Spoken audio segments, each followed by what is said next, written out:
Senator Whitehouse is considered a climate champion, and yet he supports fracking for methane gas. And for that, I'm taking this challenge.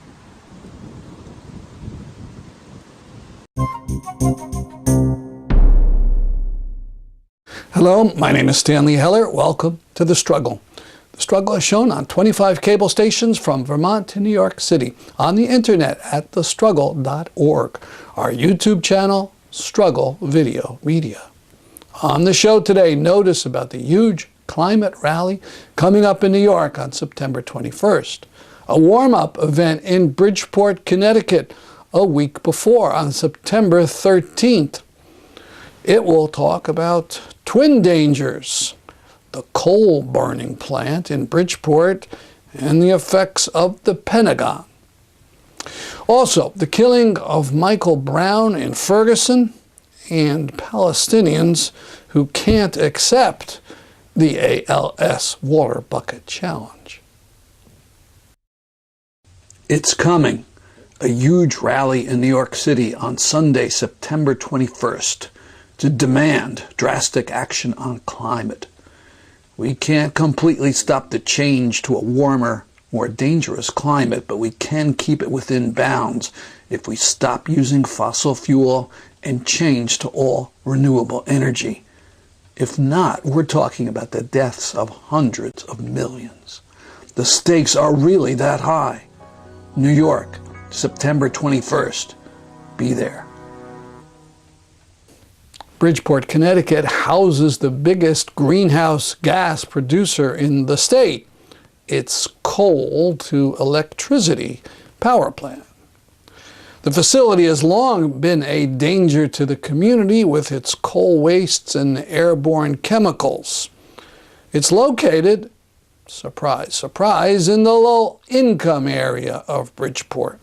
There'll be a rally in Bridgeport called Act on Climate, Saturday, September 13th at 4 p.m.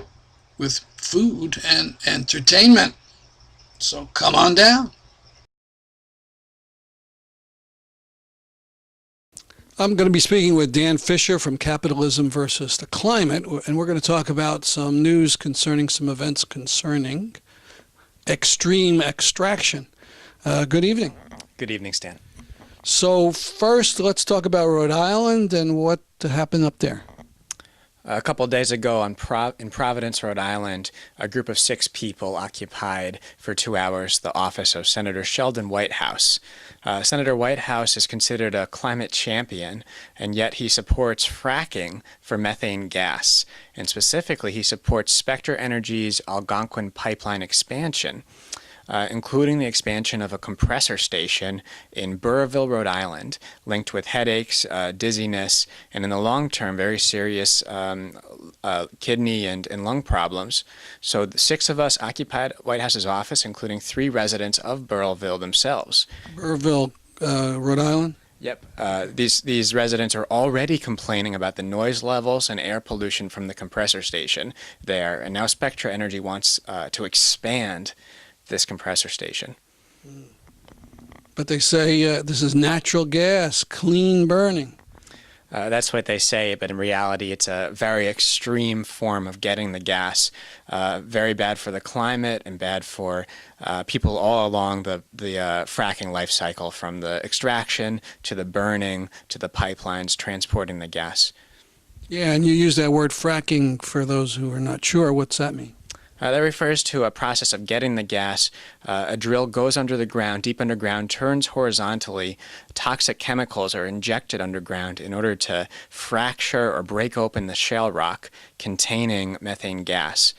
This process is linked with water contamination, with leakage of climate-changing methane gas, and with air pollution. So, describe what went on. You were there for a couple hours? That's right. We demanded a meeting with Senator Whitehouse, a personal meeting, and a date for that meeting. Although we didn't get that date, we did get news coverage in the Providence Journal and television coverage as well. And as planned, after 2 hours, we all left No one was arrested. This was part of a week of action against extreme extraction called Rise Together. And you've had other actions. We covered the event in Greenwich when there was a governor's conference and these people were all kind of wedded to natural gas. That's right. This pipeline would bring gas from Pennsylvania up to near Boston. It would this expansion would affect parts of Connecticut, New York, Rhode Island, and Massachusetts. And so when all the Northeast governors were meeting in Greenwich, Connecticut, we did indeed protest outside their office. We had a bit of a satirical play where the Lord of Death himself, a puppet of him, presented an award for destruction to the governors, recognizing their support of Spectra's expansion proposal. And one of these pipelines, the expansion is near a nuclear fault, not a nuclear, an earthquake fault? It's in New York. There's a point where it's actually in the very close vicinity, about 1,500 feet to the Indian Point nuclear power plant and an earthquake fault line and proposed high voltage electric lines. So this just really spells, disaster and unsafety. Those could be possibilities at the least. Okay. So that's one aspect of extreme extraction. And then there's the other thing that goes on, mountaintop removal. They blow up mountains, West Virginia and other places to extract coal. And there's been some news about that also. Could you explain? Sure. So Capitalism versus the Climate has been involved in a campaign which Hands Off Appalachia has been running for 3 years to get UBS, the Union Bank of Switzerland, to stop funding mountaintop removal coal mining. And we announced victory just about a week ago today. And UBS, back in 2011, when the campaign started, was the world's third top funder of mountaintop removal coal mining. And now, last month, they met with environmental campaigners and they convinced us that they're going to seriously back away from the mining practice, and their actions also prove that they're serious about their promise, about their commitment. What kind of action made you think they were serious? Well, last year they declined the biggest new transactions with their former clients, Alpha Natural Resources and Arch Coal. And in April, James River Coal, which was a mountaintop removal company that UBS had financial ties with, went bankrupt. That's this April of this year. And following the bankruptcy, UBS downgraded the stocks of mountaintop removal companies. And we asked our friends at the Rainforest Action Network what this all means. And they included a quote in our press release saying that they've been following mountaintop removal financing for 5 years. They're convinced UBS is indeed backing away from the practice. Impressive. Now, there's been court action there. With one action, a number of people came up from West Virginia and perhaps other places. I remember a couple scaled this giant crane going up like 150, 200 feet to unfurl a banner, and then people were arrested. So what's the story with that? Well, this last phase of the campaign started back in June of last year when, as part of a different National Week of Action, people blockaded the doors to a UBS bank in Knoxville, Tennessee. And during that same week, Capitalism versus the Climate blockaded the doors for the UBS branch in Stamford, Connecticut. This is significant because this is the first action targeting UBS's North American headquarters here in Connecticut. 4 people were arrested. It was followed up, as you said, in November when people came up from all over Appalachia to do a major action. They blocked the doors of UBS's bank in Stamford. They also scaled a 20-story construction crane, hung a banner, and 14 people were arrested in connection to that action. Some of them are still going to court over it, and we're hoping to get it resolved pretty soon. But it's clear from the bail amounts and from the amount of times that people have had to come all the way from St. Louis and West Virginia up to Connecticut back and forth that the authorities are really trying to drag the process out and punish people who are taking nonviolent action for social change. Well, very interesting, and we will keep following this story. Thanks for talking. Thanks, Dan. Last note on climate. Just a few days ago, over 60 people in Hiroshima, Japan, died because of mudslides caused by torrential rains. That just a few days after huge rains in Phoenix, Arizona, and a week earlier, bad rains in Long Island. This is an effect predicted by climate scientists because of man-made climate change. And by the way, over the last couple decades, the area that has the biggest increase in torrential rains, the Northeast USA.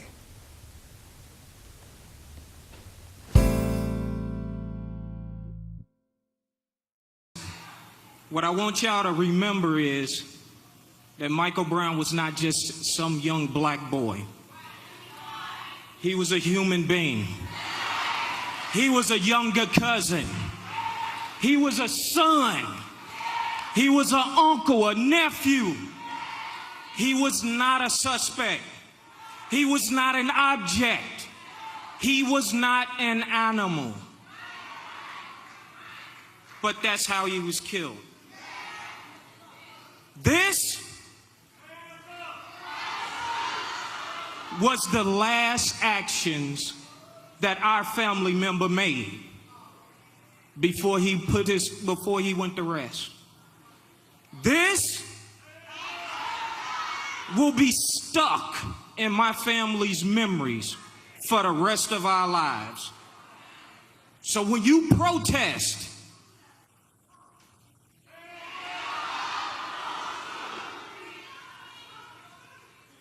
love for all y'all. Missouri. That this crap is no longer acceptable. We say no justice, no peace. There is no justice. There is no peace.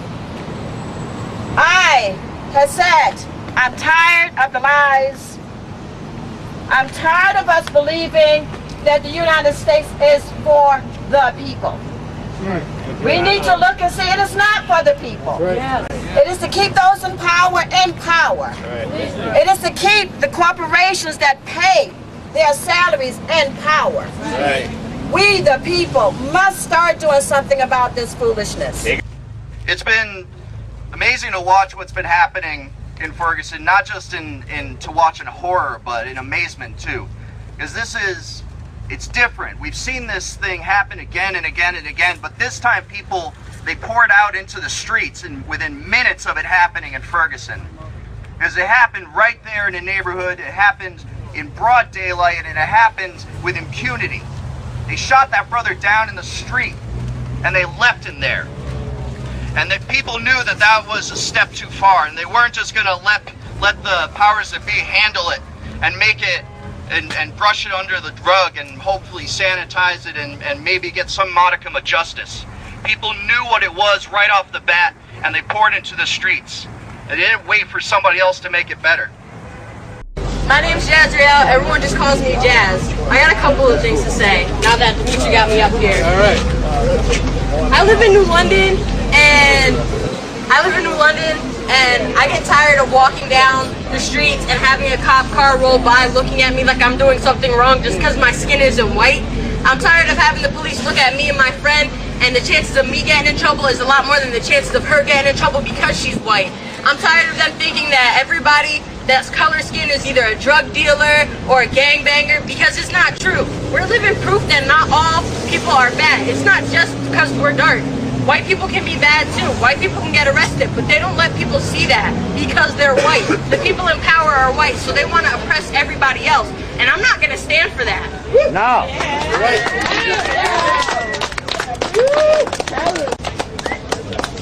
No justice. No peace! No justice! No peace! No racist! Police! No racist! Police! What do we want? Justice! When do we want it? Now! Yeah!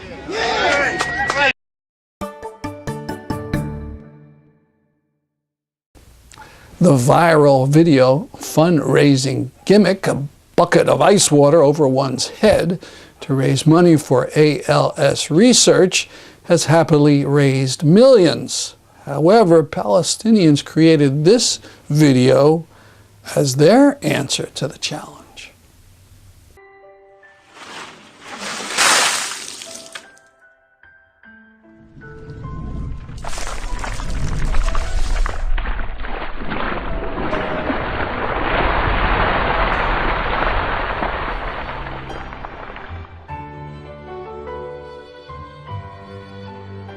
Hello,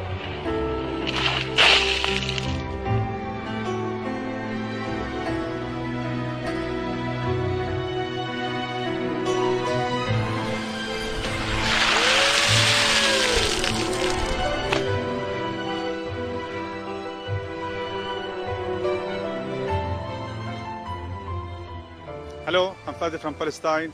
I heard about ALS campaign. I'm supported, and for that I'm taking this challenge.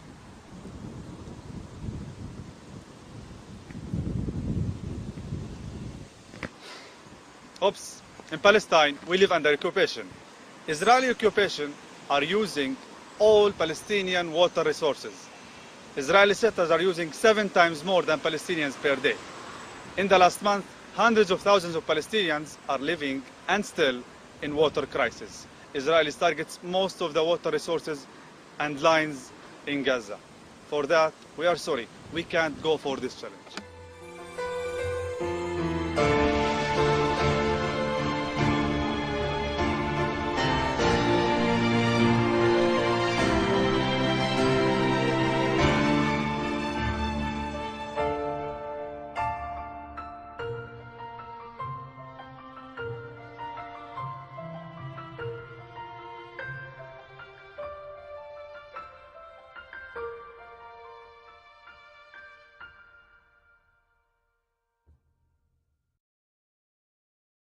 And to talk about Palestinian water problems in more detail, this interview with George Rishmawi from 2010. When I was in the occupied territories a few years ago, it was easy to spot the difference between Palestinian communities and Israeli settlements because on all the Palestinian houses there were water tanks because of the uncertain delivery of water. You know, here in the U.S., we take water for granted. You're thirsty, you want water, you just turn on the spigot. But in Palestine, it's different. We're going to talk about the water situation with George Rishmawi. How are you today, George? Hi, Stan. Good. Okay. Where are you from exactly? I am from Bet Sahur, which is a suburb of Bethlehem in occupied Palestine. And who do you work for with this water project? I work for the Near East Council of Churches. I'm the advocacy officer on water issues. And you're a Christian yourself? Yes, I am a Christian and Greek Orthodox. Yeah, I mention that because the stereotype in the U.S. is every Palestinian is Muslim. Palestinians are Christians, Muslims, and before 1948, Palestinian Christian Muslims and Jews. All right. So let's start with the Jordan River. What's going on? The river of Jordan, it is dying because Israel has dammed the Lake of Tiberias, or Christians know it as the Sea of Galilee. 1 billion cubic meters of water used to flow in the river of Jordan. After this blockage now, it's only 40 million cubic meters of water running into the river of Jordan, mainly fish farm discharge and sewage. So according to a number of scientists, within a few years, the river of Jordan will going to dry up. Well, let's talk about the water on the West Bank from the aquifers. First, what is an aquifer? The aquifer is like water underground that has been gathering there for thousands and thousands of years, and is gathering on different layers of underground. In addition, that these layers and rivers and of water underground, it gets recharged by time, but the recharge takes a long time. So overconsumption of these layers of water underground might damage it as well. All right, so all these aquifers has been controlled by the Israeli military totally. All of it has been controlled by Israeli military. You cannot drill a new well. You cannot. Wait, say that again. A Palestinian cannot drill a well? Yeah, Palestinians cannot drill a well without Israeli permission. Cannot deepen existing wells without Israeli permissions.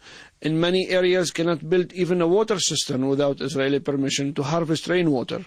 So the Israeli permit system. Wait. You can't build a cistern to harvest rain? Yes, in different areas, especially in the Hebron area or in Zone C, which is 61% of the West Bank, which is all total under Israeli control. You need you need definitely to get Israeli permits for building a cistern to harvest rainwater, which makes it very difficult. And this is how water is being used as a tool of displacement for not allowing people to continue living in certain areas and moving them into Pandastans, so that area will be targeted for confiscation for expansion of Israeli illegal settlements. This is happening now. Are there figures what percentage of the water in these aquifers goes to the Israeli settlements or Israel itself, and what percent goes to the Palestinians? About 20% of this water goes to the Palestinians from the waters of the West Bank, and 80% goes to the Israeli settlements and Israelis themselves. So what we Palestinians are getting only 20% of the water under our feet. This makes us a thirsty nation, definitely. I remember years ago, Israel Shachak talked about water meters on wells, and that the Israelis would inspect, and that the Palestinians were not allowed to take more water out than they had in 1967. Is that still going on? Oh, definitely. Many of the existing water wells, Israeli officers come and check it regularly, on regular basis. They check water tables, they check consumption and the meters, they check how deep the well is, because you're not allowed to deepen wells without Israeli permits. So most of the wells are under regular check by Israelis. There are even there is worse, in certain wells you don't get a permit if Israeli companies are not installing the pumps and the drill themselves. So this means that if you have something wrong with the pump and the engines, you need to wait for a few months until they allow an Israeli company to come and fix it, like in one of the cases in Jenin. I would assume a lot of Palestinians then have to buy water. Buying water from private vendors is the biggest problem we are facing now. 250 localities in the West Bank are not connected to a network of water. And even if you have a network of water, that does not mean that you will have running water. If you have a network, even you have to buy. Water is very expensive. It varies between area to area. Some places people pay up to 60 shekels, like $18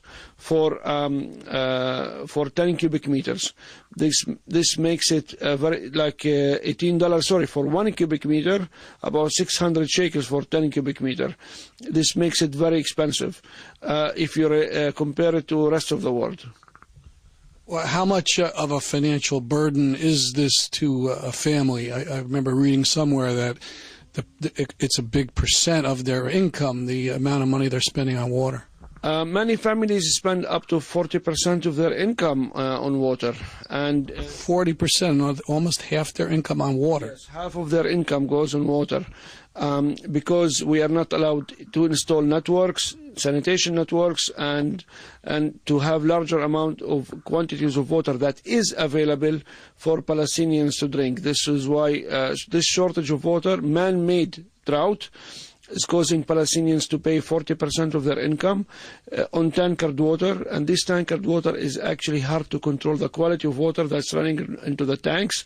So people get sick, so they spend 40% of their income on water, and they get sick, and they pay a lot of money for doctors on waterborne diseases.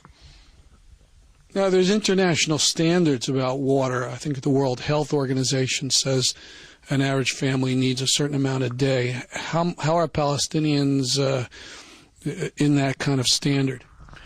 Palestinians get, according to the Amnesty International report and to the World Bank report. Interesting, the World Bank report issued. The World Bank issued a report about the water issue in Palestine. Palestinians get 50 liters per capita per day, which I think is an exaggerated number. I think it's way less. For example, and this is less than what the World Health Organization has recommended, which would be 100 to 150 liters per capita per day. So you're saying the recommendation is over 100 and the average in the West Bank is 50? Yes, what we get is 50 and recommendation is 100 for domestic household use. We have to be very clear what domestic household use is: cooking, drinking and cleaning. And what we get is half of that for cooking, drinking and cleaning. This means you have to think 10 times before you go take a shower. You have to think before cleaning your house. You have to think before you wash your children's clothes. So this level of availability of water and this scarcity of water is causing Palestinians a lot of problems that has to do with hygiene as well. I wanted to ask you specifically about those water tanks.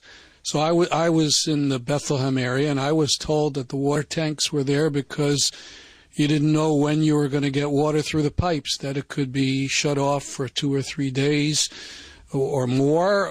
You would get no advance notice, and when it was done, you'd get no explanation. Is that accurate? Definitely. Sometimes for 3 weeks, up to 1 month, you will not get water in the pipes. So you have to depend on existing systems that mainly we harvest rainwater in the areas what we are allowed to have systems. And then when we have, for example, in my house, when we have water in the system, we direct it to the system so we can fill our system from this running water so we can use it and pump water to the roof of our house to use it in the tanks so we can live with it. It is not very hygiene, but this is the best way we can. And we have to emphasize this is a political thing. It's not, Palestinians are living in a desert. That's why there's no water. Definitely. Right to water and sanitation is an apolitical thing. But we are denied right to access to water as Palestinians for political reasons. Water as a tool of harassment, water as a tool of displacement, making your life so difficult so you can accept whatever Israel wants, or making your life so difficult and miserable so you leave. That's our program for today. See you next week at this time. I'm Stanley Heller, and this is The Struggle.